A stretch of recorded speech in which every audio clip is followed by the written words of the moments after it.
म्हणून अजितदादा भाजपसोबत गेले। रोहित पवारांचा खळबळजनक दावा। आत्ताची सर्वात मोठी बातमी। राज्यात गेल्या 5 वर्षात माजलेल्या राजकीय अराजकीय नंतर आता गटाचं राजकारण सुरू झालंय।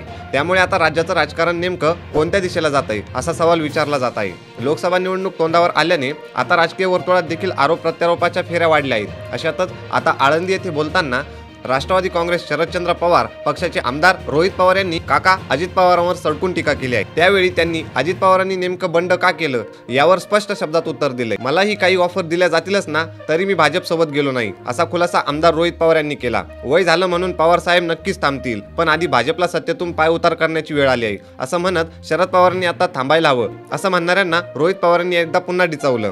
पुण्याच्या आळंदीत संवाद सभेत बोलत असताना रोहित पवार यांनी काका अजित पवारांना टोले लगावले।